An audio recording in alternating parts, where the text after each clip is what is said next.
Hi, I am Jaisal Ann Alemania Alforque, a graduate of Bachelor of Science in Tourism Management under the Hospitality and Business Management Department of the College of Industrial Technology. I am also honored to have earned the distinction of Magna Cum Laude. Isa ako ka-membro ka-Indigenous People Community of the Philippines. Specifically, isa ako ka-Panay Bukidnon. Kilala kami sa mga cultural or indigenous practices na matakdengan, tigbeng, pagbay, kag damo pa. Bale, halin kami sa barangay Pico, Alimjan, Iloilo. Ang pamilya ko nagbakad dito, kag dito man ako nagbakad kag nakamaan mga buhi.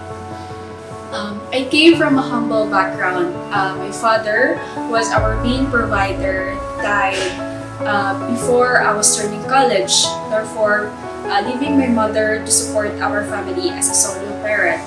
Despite na solo parent lang tanan, nauna ang tanan, uliga na ako para makagraduate. Diya ako nga nanay kasi Elsa Alemania Alforque na nag-auli sa Barangay Licoman, Alimjan, Iloilo. So, solo parent na kay napatay ang aking father way back 2020. So, since solo parent na, tapos isa man na ka-indigenous people, why man na nakatapos ka mag-eskwela na.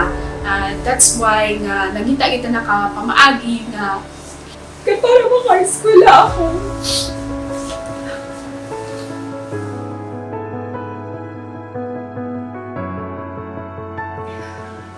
Gobra na sa balay kaiban para lang mapatigayon na.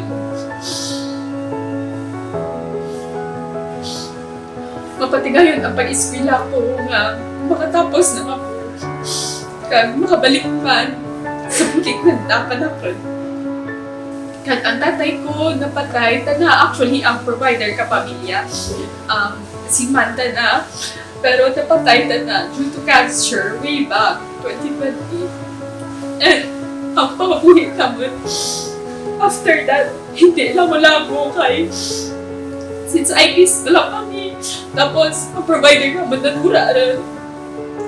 Butlagin ka naman nga. Mabalik pa sa kung ano kami. As complete family, kag as someone nga kaya pa pala magpatigayon ka kakabuhi nga may raka nga resources. Medyo problematic pa ako kaya why ako kamahod din ako sa eskwela kapasalan. Halin ako sa private since ang father ko may anong pa man kami, may kaya pa man kami, halin ako sa private. And after that, as 2020, since incoming college student ako, why ako kamaan kung ano nga eskwela na isundan ko.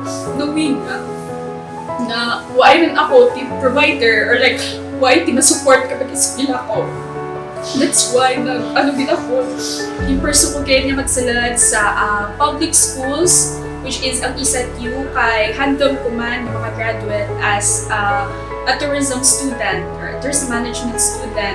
That's why nga nagbala ko ka entrance exam, nakapasar, pasalamat ko sa Diyos kay nakagraduate man ako nga may dungog as Magna Cum Laude. Kapasalamat kita ko sa kabakod sa SWDO Province of Iloilo kay nakabual ako ka-scholarship, nakapasar ako sa antang scholarship for Educational Assistance Program for Indigenous People of the Province of Iloilo, amuman sa Municipality of Alimjan, sa antang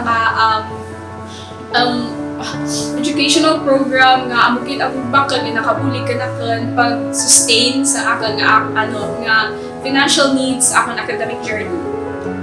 Of course, first, ang challenge gid para kanakan is of course ang financial support. I'm very thankful lang gid kay sa akin nga apat ka tuig nakayanan ko man na ka-thankful man ako nga miyad na alawas ni mama nga nakatao ta nakanakan. Sa kada hambal ko nga, sa kada pangayo ko nga na nakasalamat man ako sa mga katiyuan ko, mga katiyuan ang pamilya ko, kanday Lola Belina, nga gibulikan man kami ni mama nga tao maski kamay lang para lang masustinar ka mabaydan at talat ko mabaraydan sa eskwelahan. bakit gid nga pasalamat ko kay mama kag kay papa. Ang aapan nga handom nga dya, hindi lang para kanakan, hindi para man kananda. Kay sanda ang nagpulik kanakan, sanda ang nagtawa inspirasyon, sanda ang nagpakabaka para lang makatapos ako. Ang akin, syempre, dapat ubrahan ko man ang tanan para mabalik ang dugag kananda.